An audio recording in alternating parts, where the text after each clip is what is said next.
مسلمانوں آج حالات مایوس کن چاروں طرف سے آ رہے ہیں. ایسی حالتوں کے اندر ہماری ذمہ داری کیا ہے؟ ہم کون سے راستے پر چلے؟ ہم کس راستے کے اندر چلیں؟ اور کون سا راستہ کامیابی کا راستہ ہے؟ کون سا راستہ نجات کا راستہ ہے؟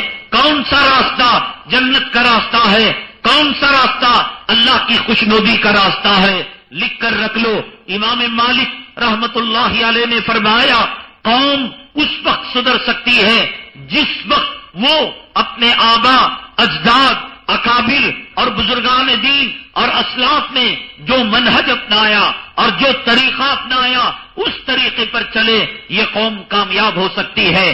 قرآن شریف کے اندر اللہ تبارک تعالیٰ نے ارشاد فرمایا وَزَيَّنَ لَهُمُ الشَّيْطَانُ أَعْمَالَهُمْ.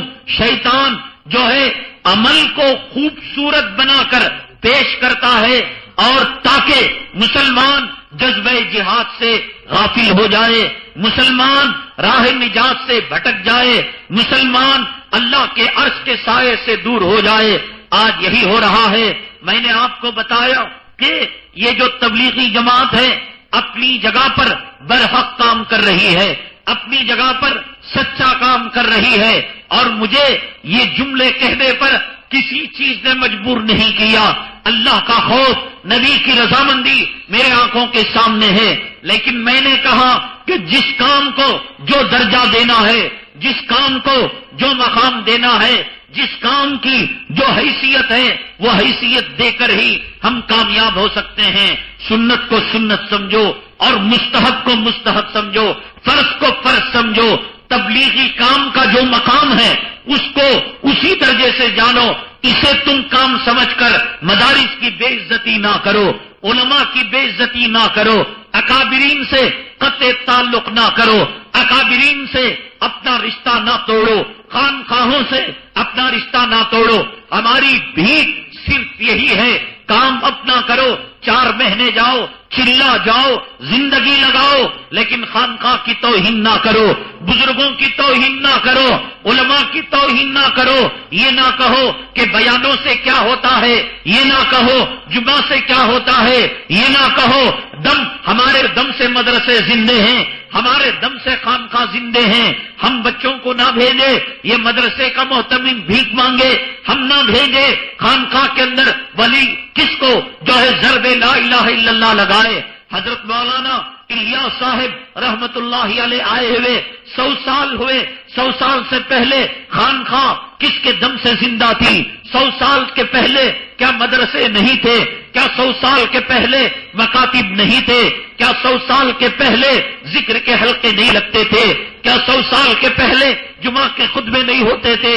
کیا 100 سال کے پہلے درس قرآن، کیا درس حدیث نہیں ہوا کرتا تھا؟ اس وقت کون سی تبلیغی جماعت تھی جو ان مدرسوں کو، جو ان خانقاہوں کو، ان مسجدوں کو جو ہے پیٹرول فراہم کیا کرتی تھی اور افراد کو دیا کرتے تھے؟ بہرحال اس قسم کی غلط باتیں ایمان اور عقیدے کو تباہ کرنے والی ہیں. دارالعلوم مسیح العلوم حضرت مولانا مفتی شعیب اللہ صاحب کا ایک ادارہ ہے، مدرسہ ہے. وہاں ایک استاد ہے، کینی روڈ کا جو مرکز ہے مسجد مزمل، کسی کام سے وہ تشریف لے گئے تھے. فرماتے ہیں ایک جماعت کا ذمہ دار یہ جملے کہہ رہا تھا. میں نے ایڈریس اس لیے بتایا، میں نے مدرس کا نام اس لیے نہیں لیا کہ ان سے ہم نے اجازت نہیں لی، لیکن ہم نے مدرس ہونے کا پتہ آپ کو دے دیا.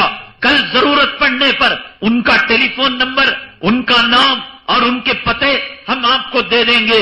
اس مجلس کے اندر وہ تھے اور جماعت کا ایک فرد کھڑے ہو کر تقریر کر رہا تھا کہ جماعت کا جو کام ہے، تبلیغ کا جو کام ہے، دعوت کا جو کام ہے، وہ پیغمبروں سے بڑا کام ہے. اور یہ کہہ کر انہوں نے کہا کہ دیکھو حضرت نوح علیہ السلام 950 برس تک تبلیغ کرتے رہے. کتنے افراد ملے؟ 8 افراد ملے. ایک روایت میں ہے 25 افراد ملے. اور ہم دعوت و تبلیغ میں نکلتے ہیں، ہزاروں افراد کلمہ پڑھ لیتے ہیں. 25 افراد کو وہ مسلمان 950 سال کے اندر بنائے. ہم عشرے کی جماعت میں، ہم 40 دن کی جماعت میں، ہم 4 مہینے کی جماعت میں بتاؤ کہ ہمارا کام اونچا ہے یا پیغمبر کا کام اونچا ہے؟ تو جب یہ بات مفتی شعیب اللہ صاحب دامت برکاتہم کے سامنے رکھی، حضرت نے فرمایا اس صاحب کو چاہیے کہ کلمہ پڑھ کر اپنے ایمان کی تجدید کر لے۔ نبیوں کی تنقیص کرنے والا، نبیوں کی توہین کرنے والا، نبیوں کو ان کے مقام نبوت سے گھٹانے والا وہ بھیڑ کا بچہ، وہ سور اور جو ہے چمار کا بچہ ہے۔ نبیوں پر ایمان لانا ہمارے ایمان کی علامت ہے۔ آپ کہتے ہیں آمنت باللہ و ملائکتہ و کتبہ و رسلہ، صرف آقا پر ایمان نہیں، حضرت آدم سے لے کر آقا تک جتنے پیغمبر آئے تمام پیغمبروں پر ایمان، تمام پیغمبروں کا اکرام، تمام پیغمبروں کا جو ہے احترام۔ اس قسم کی باتیں حوالے کے ساتھ میں کہہ رہا ہوں کہ کہتے ہیں کہ صحابہ پر احد کے اندر مدد اس لیے ہٹ گئی کہ صحابہ نے مشورہ نہیں کیا۔ طائف کے اندر اللہ کے نبی کو اس لیے پتھروں سے پیٹا گیا کہ بغیر مشورے کے چلے گئے۔ اس قسم کے جملے بھیڑ کا بچہ بنا دیتے ہیں، کافر اور سور کا بچہ بنا دیتے ہیں۔ ہم چلے کو منع نہیں کرتے، ہم فضائل اعمال کو منع نہیں کرتے، ہم 4 مہینوں کو منع نہیں کرتے، ہم یہ جو حرام زادوں کے جملے، کافرانہ مشرکانہ جملے ہیں، کہتے ہیں اللہ کے لیے اپنے ایمان کو بچاؤ، اور جس کا ایمان جائے گا اس کا نکاح ٹوٹے گا، اور جس کا نکاح ٹوٹے گا اس کے بچے حرام کے بچے پیدا ہوں گے۔ وقت پڑنے پر میں آپ کو نام لے کر مدرس کا بتاؤں گا کون تھے، کس مجلس میں تھے، مقام تو بتا دیا کہ مسجد مزمل تھی، اور بیان کرنے والے کون تھے وہ مولانا صاحب جانتے ہیں۔ ابھی میرے پاس شہر کے ایک عالم کی تحریر آئی، جمعہ کے اندر آنے سے پہلے میں نے ساتھیوں کو وہ لیٹر بتایا، انہوں نے کہا ایک مسجد کے اندر نماز پڑھنے کے لیے گیا، میں سنتیں پڑھ رہا تھا، ایک جماعت کے ساتھی کھڑے ہو کر کہنے لگے اللہ کے راستے میں نکلنا، جماعت کے لیے نکلنا تمام عبادتوں سے افضل ہے، ضرورت پڑنے پر رمضان کے روزوں کو چھوڑ کر بھی نکلا جا سکتا ہے۔ بتائیے کہ اس قسم کی باتیں ایمان کو ضائع کرنے والی ہیں۔ ہم تو کہتے ہیں غیر شعوری طور پر، یعنی بغیر جو ہے احساس کے، کوئی یہودی ہے جو اس کے اندر گھس کر ہمارے اندر جو ہے نبیوں کی توہین کرا رہا ہے، علماء کی توہین کرا رہا ہے، اکابرین اور اسلاف سے ہمارے ناطے کو توڑ رہا ہے۔ انہی میں سے ایک مہم اب پورے ہندوستان کے اندر چل پڑی ہے۔ رفیق دودھ والا بامبئی کے ایک آدمی نے، جو تبلیغی آدمی ہے، اس نے دینیات کا نصاب مرتب کیا ہے، اور اس دینیات کے نصاب کو مساجد کے مکاتب کے اندر، مدارس کے اندر مسلط کیا جا رہا ہے۔ جو مدرس 10 سال سے پڑھا رہا ہے، جو اس دینیات کو نہیں پڑھاتا اس کو نکالا جا رہا ہے، جو امام اس دینیات کا قائل نہیں ہے اس کو برطرف کیا جا رہا ہے۔ آپ کہیں گے حضرت اس میں خرابی کیا ہے؟ بعض لوگوں نے کہا کہ دیوبند سے مشورہ لیا گیا، یہ کتاب صحیح ہے یا کتاب غلط ہے؟ دیوبند کے بزرگوں نے مشورہ دیا یہ کتاب صحیح ہے، لیکن کتاب کے صحیح ہونے کا مشورہ دیا، کتاب کو مسلط کر کر اکابرین کی کتابیں اور اکابرین کے طرز پر چلنے والے علماء کو ہٹانے کی بات انہوں نے نہیں کہی ہے۔ بہرحال یہ کتاب جو ہے مسلط کرنے کا مقصد یہ ہے کہ ہر دوئی کا قاعدہ حضرت مولانا سیدنا ابرار الحق صاحب رحمت اللہ علیہ، جن کی زندگی خدمت قرآن کے اندر لگ گئی اور جن کی ماتحتی کے اندر ہزاروں مکاتب، ہزاروں مدارس چل رہے ہیں، اور جن کے انتقال کے بعد بھی آج بھی ان کے فیوز اور ان کی برکات کی شمع سے ایک پوری دنیا ان سے مستفید ہو رہی ہے۔ آج اس نورانی قاعدے کے مقابلے کے اندر، اس بغدادی جو ہے ہر دوئی کے قاعدے کے مقابلے کے اندر یہ دینیات کا قاعدہ لا کر اس ہر دوئی کے قاعدے کو ختم کر کر یہ رفیق دودھ والا کی کتاب کو لانا چاہتے ہیں۔ تعلیم الاسلام حضرت مولانا مفتی کفایت اللہ صاحب رحمت اللہ علیہ، حضرت شاہ ولی اللہ خاندان کا ایک چشم چلا۔ شاہ ولی اللہ خاندان وہ جس نے ہندوستان کی آزادی کے اندر شاہ عبدالعزیز کی شکل کے اندر فتویٰ دیا کہ ہندوستان کے اندر جہاد فرض ہو چکا ہے، جس کے قدموں کی برکت سے آج ہندوستان کے اندر حدیث کا علم آیا، بریلوی ہو، دیوبندی ہو، رضاخانی ہو، غیر مقلد ہو، اگر اسے حدیث کا شجرہ چاہیے، جنکشن شاہ ولی اللہ ہے، شاہ ولی اللہ کو چھوڑ کر کوئی مدینہ طیبہ اور صفہ چبوترے تک اپنے حدیث کی سند کو نہیں لے جا سکتا۔ تعلیم الاسلام حضرت مفتی کفایت اللہ اسی خاندان کا چشم و چراغ ہے، اس نے اس کتاب کو مرتب کیا ہے۔ اس کتاب کو چھوڑ کر دینیات کتاب کو لانا، مقصد یہ ہے کہ تعلیم اسلام کو چھوڑ دیا جائے۔ دینیات کے قاعدے کو لانا، مقصد یہ ہر دوئی کے قاعدے کو چھوڑ دیا جائے۔ حضرت اقدس مصلیوں کی تربیت کے لیے 1 منٹ کا مدرسہ بنایا کہ ائمہ حضرات 1 منٹ کا مدرسہ مقتدیوں کے سامنے پڑھیں، عوام کے سامنے پڑھے۔ اس 1 منٹ کے مدرسے کے مقابلے میں 5 منٹ کا مدرسہ لایا گیا، اس لیے لایا گیا تاکہ حضرت مولانا ابرار الحق صاحب رحمت اللہ علیہ کی کتاب کو چھوڑ دیا جائے۔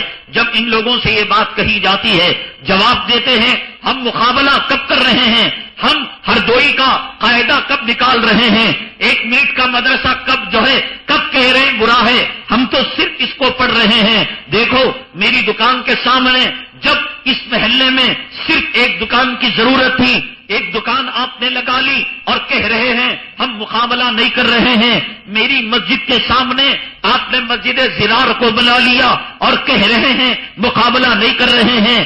میرے مدرسے کے سامنے ایک مدرسے کی دکان کھول لی اور کہہ رہے ہیں کہ مقابلہ نہیں کر رہے ہیں۔ میری درزی کی دکان کے سامنے ایک درزی کو بٹھا دیا اور کہہ رہے ہیں مقابلہ نہیں کر رہے ہیں۔ عقل سے کام لو، کس کو بے وقوف بنانا چاہتے ہو؟ جب ہر دوئی کے قاعدے کے مقابلے میں دینیات کا قاعدہ آئے گا، ہر دوئی کا قاعدہ رخصت ہو جائے گا۔ تعلیم الاسلام کے مقابلے میں دینیات کی کتاب آئے گی، تعلیم الاسلام رخصت ہو جائے گی۔ دینی تعلیم کا رسالہ ہمارے جمعیت کے اکابرین شیخ الاسلام، شیخ الہند، حفظ الرحمان سیوہاری، یہ بڑے بڑے اکابرین اور بڑے بڑے مقدس افراد کے طبقے نے اس کو مرتب کیا ہے۔ آج اگر اس کو چھوڑا جا رہا ہے، کوئی کہے کہ زمانہ بدل چکا ہے، پرانے نصاب کو لے کر، پرانی کتابوں کو لے کر کیا کریں گے؟ اب نیو جنریشن ہے، نئی کتابیں نئے انداز میں نئی قوم کو، نیو جنریشن کو پڑھانے کی ضرورت ہے۔ ایک بات لکھ کر رکھ لو، ہمارے پاس موبائل ہے نہیں ہے، ہمارے پاس موبائل ہے، اس میں ووڈا کا سم آتا ہے، اس میں ریلائنس کا سم آتا ہے، اس میں ایئرٹیل کا سم آتا ہے۔ ایئرٹیل کا سم ہوگا، ٹاور کس کا پکڑے گا؟ ایئرٹیل کا پکڑے گا۔ ریلائنس کا سم ہوگا، ٹاور کس کا پکڑے گا؟ ریلائنس کا پکڑے گا۔ ووڈا کا سم ہوگا، ٹاور کس کا پکڑے گا؟ ووڈا فون کا پکڑے گا۔ اگر آپ تعلیم الاسلام پڑھ رہے ہیں تو آپ کو شان خاندان شاہ ولی اللہ کی رحمتیں اور برکتیں اس کتاب کے ذریعے آپ کے سینے کے اندر منتقل ہوں گی۔ آپ اگر دینی تعلیم کا رسالہ پڑھ رہے ہیں تو حضرت حفظ الرحمان سیوہاری، حضرت مدنی اور حضرت شیخ الہند اور اکابرین اور بزرگان دین اور مجاہدان آزادی، یہ لوگوں کی رحمتیں اور برکتیں کتاب کے ذریعے سے آپ کی نسلوں کے اندر آئیں گی۔ آپ اگر ہر دوئی کا قاعدہ پڑھیں گے، حضرت اقدس مولانا ابرار الحق صاحب رحمت اللہ علیہ کے ٹاور کے ذریعے سے تھانہ بھون کی رحمتیں اور خاندان اشرفیہ کی رحمتیں اور برکتیں آپ کے سینے کے اندر منتقل ہوں گی۔ آدمی جب کتاب پڑھتا ہے تو کتاب والے کی خیالات اس کے دل کے اندر اور اس کی زندگی کے اندر آ جاتے ہیں۔ حضرت سیدنا عمر بن الخطاب رضی اللہ تعالیٰ عنہ توریت پڑھ رہے تھے، اللہ کے نبی صلی اللہ علیہ وسلم کا چہرے انور انار کے دانوں کی طرح سرخ ہو گیا۔ کیا حضرت عمر بن خطاب توریت پڑھ کر الیاذ باللہ 1 منٹ کے لیے سینے پر پتھر رکھ کر اپنے آپ کو صبر کا جامع بنا کر سوچئے کیا یہودی بن سکتے تھے؟ کیا عیسائی بن سکتے تھے؟ کیا نبی کے دامن کو چھوڑ سکتے تھے؟ کیا نبی کی سنتوں کے تارک ہو سکتے تھے؟ کیا شرف صحابیت کو چھوڑ سکتے تھے؟ الیاذ باللہ، الیاذ باللہ، جو یہ خیال کرے گا وہ کافر ہو جائے گا، بھیڑ کا بچہ ہو جائے گا، چمار کا بچہ ہو جائے گا۔ حضرت ابوبکر صدیق نے فرمایا عمر کیا نبی کے چہرے کو نہیں دیکھتے؟ نبی کا چہرہ انار کے دانوں کی طرح سرخ ہو چکا تھا اور غصے سے غضب آلود ہو چکے تھے۔ کیوں؟ اس لیے کہ جب توریت پڑھیں گے ارادہ نہیں ہے کہ توریت پر عمل کریں، پھر بھی انجانے طور پر توریت کے اندر جو چیزیں یہود و نصارہ نے شامل کر دی ہیں، ایکسٹرا فٹنگ کر دی ہے اور اس کے اندر تحریف کر دی ہے، پڑھنے والے کے اندر انجانے طور پر کتاب کے اثرات مرتب ہو جاتے ہیں۔ ایک ماں کے سامنے 4 چھوٹے بچوں کو رکھا جائے، 4 چھوٹے بچے جو 8 دن کے ہو، دودھ پیتے بچے ہو، نہ بولنا جانتے ہو نہ سننا جانتے ہو، چاروں بچے رو رہے ہوں، اور جب رو رہے ہو تو ایک عورت جو ان میں کی ایک کی ماں ہے، ایک ایک کو کر کر آپ ماں کے حوالے کرے۔ جب ماں کے حوالے کریں گے ایک بچے کا رونا نہیں رکے گا، دوسرے بچے کا رونا نہیں رکے گا، تیسرے کا نہیں رکے گا، چوتھا بچہ ماں کے سینے سے چمٹ جائے گا اور جو ہے دودھ پینے کا ارادہ کرے گا، اس کا رونا تھم جائے گا۔ کیا بچے کو آنکھوں سے دیکھا؟ کیا بچے نے کانوں سے سنا؟ ابھی آنکھ پوری طرح کام نہیں کر رہی ہے، ابھی اس کے قوت عاقلہ اور قوت حواس اس کے کام نہیں کر رہے ہیں، لیکن ماں کا ایک ٹور ہوتا ہے بچے کی طرف، ماں کا ایک احساس ہوتا ہے، ماں کی ممتا کا ایک نور ہوتا ہے جو بچے کی طرف جاتا ہے۔ اسی طرح ہر کتاب کے اندر اس کے لکھنے والے کے انوار، اس کے لکھنے والے کی برکتیں اس کے اندر ہوتی ہیں۔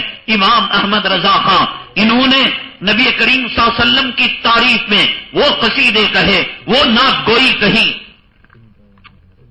بڑے بڑے مرزا غالب اور بڑے بڑے علامہ اقبال، میں رب کعبہ کی قسم کھا کر کہتا ہوں کہ احمد رضا خان کی نعت گوئی کے سامنے وہ فیل ہو چکے ہیں۔ احمد رضا خان سے ہمیں جو اختلاف ہے، کس بات پر اختلاف ہے؟ شرک پر اختلاف ہے، بدعت پر اختلاف ہے۔ اللہ کے لیے دل اور دماغ کی کھڑکیاں کھول کر سمجھنے کی کوشش کرو۔ احمد رضا خان کے وہ نعتیہ اشعار جو شرک سے خالی ہیں، جو بدعت سے خالی ہیں، کیا ہم اپنے بچوں کو سکھا سکتے ہیں؟ کیا ہم مجلس میلاد کے اندر، اصلاح معاشرہ اور سیرت کے جلسوں کے اندر ان کو گنگنا سکتے ہیں؟ مولانا ابو الاعلی مودودی تاریخ کے اندر، ہسٹری کے اندر، جغرافیہ کے اندر، سائنس کے اندر، ٹیکنالوجی کے اندر بڑی مہارت رکھتے ہیں، اور دیوبندیوں کا اختلاف ان سے عصمت انبیاء پر ہے۔ عصمت انبیاء کے مضامین کو چھوڑ کر کیا ان کے ہسٹری والے مضامین، تاریخ والے مضامین، جغرافیہ والے مضامین کو پڑھا جا سکتا ہے؟ منع کرتے ہیں ہمارے اکابرین، مت پڑھو۔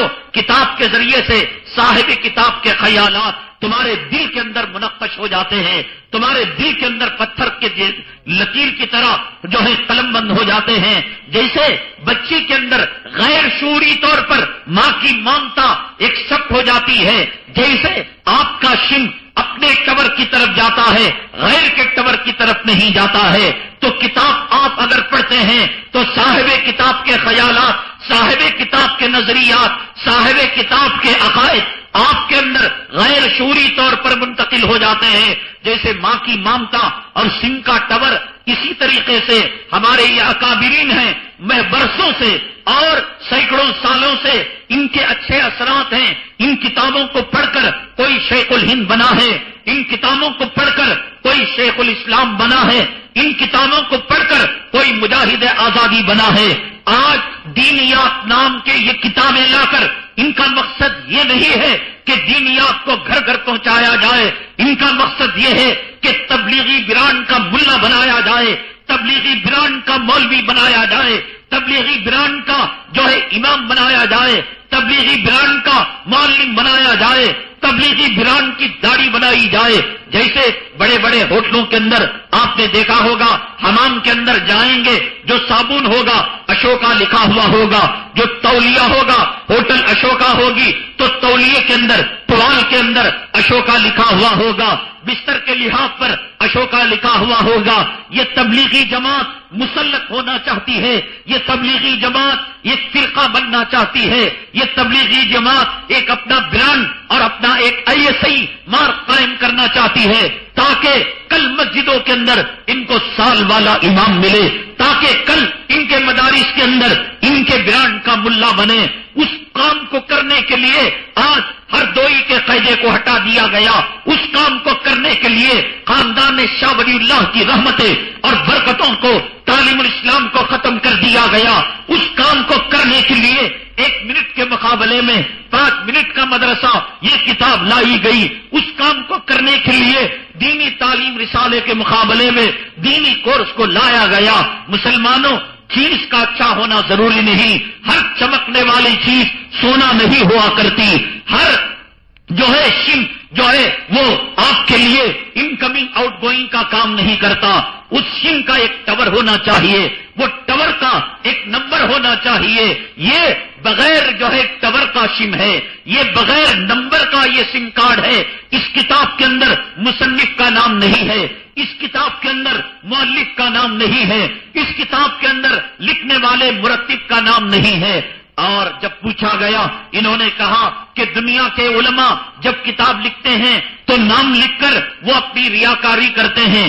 ہم اتنے مخلص ہیں، ہم اتنے متقی ہیں کہ ہم نے نام کو چھپا دیا. میں نے کہا بزدل ہیں، بزدل ہیں. ایک آدمی چیک دیتا ہے 2 لاکھ کی، اور جب اسے کہا جاتا ہے سائن کرنے کے لیے تو وہ کہتا ہے نا جی میں ریاکاری نہیں کرتا، میں تو مخلص ہوں، میں متقی ہوں. پھرا کر پاخانے کی جگہ جوتا مارا جاتا ہے اور لات مارا جاتا ہے. کتاب ہوگا، کتاب کا نام چاہیے.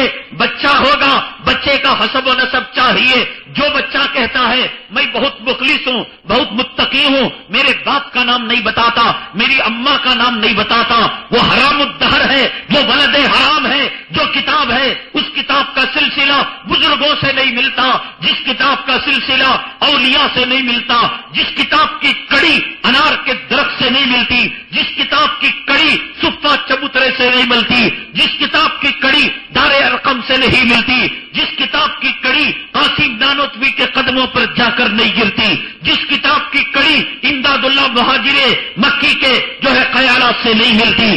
اور وہ نام نہ لکھ کر وہ خلوص نہیں، بلکہ نام نہ لکھ کر اپنے حرامی ہونے کا وہ ثبوت دے رہا ہے. اس لیے اپنے علاقوں کے اندر ہمارے بزرگان دین، ہمارے اکابرین نے جو نصاب مرتب کیا ہے، جو کتابیں چلائی ہوئی ہیں، ہر دوئی کا قاعدہ، تعلیم الاسلام، دینی تعلیم کا رسالہ، یہ کتابیں اپنے اندر برکتیں، یہ کتابیں اپنے اندر ایک بزرگوں کا ٹاور، یہ کتابیں اپنے بزرگوں کی مامتا، رحمتیں اور شفقتیں لیے ہوئے ہیں. دارالعلوم دیوبند قائم کیے ہوئے تقریباً 250 سال ہو گئے. دارالعلوم کی قسط اول پر، پہلی اینٹ رکھنے پر جو نصاب اس کا مرتب تھا، حالات بدلے، حکومتیں بدلی، قوموں کے نظریات بدلے، لیکن دارالعلوم دیوبند اپنے نصاب کو نہیں بدلا. کئی مرتبہ قوم کے لوگوں نے، علی گڑھ یونیورسٹی کے پروفیسروں نے اور قوم کے سربراہ لوگوں نے اکابرین دارالعلوم کو مشورہ دیا، کانفرنسیں منعقد کی کہ دارالعلوم کے نصاب کو بدلا جائے. دارالعلوم کے اندر جو کتابیں پڑھائی جاتی ہیں حالات حاضرہ کے تحت ان کتابوں کو رکھا جائے. لیکن ہمارے اکابرین نے کہا کہ بزرگوں کی جو کتابیں مرتب کردہ ہیں، ان کا نصاب جو مرتب کرتا ہے، اس میں رحمتیں ہیں، اس میں برکتیں ہیں. اگر کسی کو جدید تعلیم پڑھنی ہے 8 سال کے بعد مرتے دم تک اس کے لیے میدان کھلا ہے، جا کر پڑھ لے. لیکن دارالعلوم اپنی کتاب کو بدلے گا نہیں، دارالعلوم اپنے نصاب کو بدلے گا نہیں. اس لیے کہ اکابرین کا یہ طے کردہ نصاب تھا، یہ اکابرین کا ہمیں دی ہوئی ایک امانت تھی. 1 منٹ کا مدرسہ یہ ہمارے اکابرین کی دی ہوئی امانت تھی. یہ ہردوئی کا قاعدہ یہ ہمارے بزرگوں کی دی ہوئی امانت تھی. تعلیم الاسلام کی کتاب یہ ہماری بزرگوں کی دی ہوئی امانت تھی. دینی تعلیم کا رسالہ یہ ہمارے اکابرین کی دی ہوئی یہ امانت تھی. حضرت شیخ الہند کا ترجمہ، اس کے مقابلے میں کتنا آسان ترجمہ مل جائے ہم نہیں دیکھیں گے. اس لیے آپ اپنے علاقوں کے اندر یہ دینیات کا نصاب مرتب نہ فرمائیں. اگر کوئی کہے اس میں کیا خرابی، تو حضرت عمر کا توریت پڑھنے میں کیا خرابی تھی؟ اللہ کے نبی کیوں غضب آلود ہو گئے تھے؟ انجانے طور پر توریت کے وہ تحریف شدہ اثرات حضرت عمر پر قدرتی طور پر، نیچرل طور پر اور فطری طور پر یہ منتقل ہو سکتے تھے. اس لیے اللہ کے نبی صلی اللہ علیہ وسلم نے فرمایا کہ تم میرے رہتے ہوئے توریت تو کیا پڑھو گے؟ لو کان موسیٰ و عیسیٰ حی لما وسعہما الا اتباعی. توریت تو کیا پڑھو گے؟ صاحب توریت اگر حضرت موسیٰ آ جائے، صاحب انجیل حضرت عیسیٰ آ جائے، اگر ان کو جنت چاہیے میرے نقش قدم پر ان کو چلنا پڑے گا۔ اس لیے ہمارے اکابرین کے دیے ہوئے نصاب، ہمارے اکابرین کی دی ہوئی کتابیں، یہاں فجر میں دعا سے پہلے ہم صرف 3 منٹ 4 منٹ کسی بزرگ کی کتاب پڑھتے ہیں۔ کبھی بعض مرتبہ ایسا ہوا کہ ہمارے مکتب فکر کے علاوہ جو اور لوگ ہیں جن کو ہمارے اکابرین نے ریجیکٹ کر دیا، اگر کتاب کا عنوان اچھا ہے، حالت حاضرہ کے تحت ہے، جنت اور جہنم کے احوال ہیں، اگر اس کو پڑھنا شروع کیا گیا، میں جمعہ کے دن یہاں منبر رسول پر رب کعبہ کی قسم کھا کر کہتا ہوں کہ حلق سے بات ہی نہیں نکلتی، اثر ہونا اور زندگی کے اندر اس کے عمل کا دائیا پیدا ہونا یہ دور کی بات ہے۔ تو یہ ہمارا سم اور ہے، ٹاور اور ہے، یہ کام نہیں کرے گا۔ بی ایس این ایل کا سم ہے، بی ایس این ایل کا ٹاور کام کرے گا، ایئرٹیل کا سم ہے، ایئرٹیل کا ٹاور کام کرے گا۔ ہر دوئی کا سم لیجئے، آپ خاندان شاہ ولی اللہ کا سم لیجئے، آپ تھانہ بھون کا سم لیجئے۔ یہ جو ہے بامبئی کا دودھ والا، نہ اس کے آگے کا پتا نہ اس کے پیچھے کا پتا۔ اسی ہفتے اڑیسہ کے سفر سے بھی واپس ہوا، وہاں لوگوں نے بتایا کہ یہ آدمی وہاں دینیات کو مسلط کرنے کے لیے ایک ایک عالم کو پکڑ کر کسی کو 500 کسی کو 1000 روپیہ دے کر، پیسہ دے کر یہ کتاب کی پبلسٹی کرنا چاہتا ہے، یہ کتاب کو عام کرنا چاہتا ہے۔ خوشبو وہ ہے جس کی مہک خود آ جائے، خوشبو وہ نہیں جو میں تمہیں روپیہ دے کر کہوں کہ دیکھو اسے تم خوشبو کہو۔ تعلیم الاسلام مہک رہی ہے، فضائل اعمال مہک رہی ہے، دینی تعلیم کا رسالہ مہک رہا ہے، بہشتی زیور مہک رہی ہے۔ اسے روپیوں اور پیسے دونوں کی کوئی ضرورت نہیں۔ یہ روپیہ دے کر جو ہے پبلسٹی کرنا، یہ دال میں کچھ کالا نظر آتا ہے۔ حالات خراب ہیں، حالات بڑے نازک ہیں۔ کون کس شکل کے اندر آ رہا ہے اور کون کس شکل کے اندر جو ہے آ رہا ہے۔ بھیڑیا اور ڈاکو ویرپن اور جو ہے اما بھارتی انسانی شکل کے اندر آ کر انسانوں کو دھوکہ دے رہے ہیں۔ ممکن ہے یہ بھی کسی شکل میں آ کر ہمارے اکابرین، ہمارے اسلاف، ہمارے بزرگان دین سے یہ جو ہے ناتا توڑنا چاہتے ہیں۔ اس لیے ہماری قوم کے اندر فرعون ہے، ہماری قوم کے اندر ابو جہل ہیں، ہماری قوم کے اندر حامان ہیں، ہماری قوم کے اندر شداد ہیں۔ اور آپ نے سنا کہ بنو اسرائیل کے اندر یہ فتنہ عورت کی شکل میں آیا۔ ایک عورت کے فتنے نے 70,000 بنو اسرائیل کو تباہ کر دیا۔ ایک ایک فتنہ 70,000 آدمیوں کا خاتمہ کر سکتا ہے، ایمان کو رخصت کر سکتا ہے، عقائد کو خراب کر سکتا ہے۔ وہ فتنہ کیا تھا جس نے 70,000 بنو اسرائیل کو مقتول ہونے پر مجبور کر دیا؟ اور اس قوم کے اندر میں آپ کو آنکھوں سے لیو ٹیلی کاسٹ دکھاؤں گا۔ یہ حامان، یہ شداد، یہ قارون، یہ فرعون دیکھنے کے لیے اگلی جمعہ تک انتظار کرنا پڑے گا۔ اللہ تعالیٰ سے دعا ہے اللہ تبارک تعالیٰ حضرات انبیاء علیہم الصلوۃ والسلام کے اندر جو شوق جہاد تھا وہ اللہ تعالیٰ ہمارے اندر بھی بیدار فرمائے۔ اللہ بزدلی، احساس کمتری ہمارے دلوں سے نکالے۔ اللہ تعالیٰ وہ فتنے جو دینیات کی شکل کے اندر، تبلیغ کی شکل کے اندر امت کو گمراہ کر رہے ہیں، اللہ ان فتنوں سے ہمیں حفاظت فرما کر راہ حق پر اللہ ہمیں گامزن فرمائے، راہ حق پر، راہ نجات پر چلائے۔ آمین۔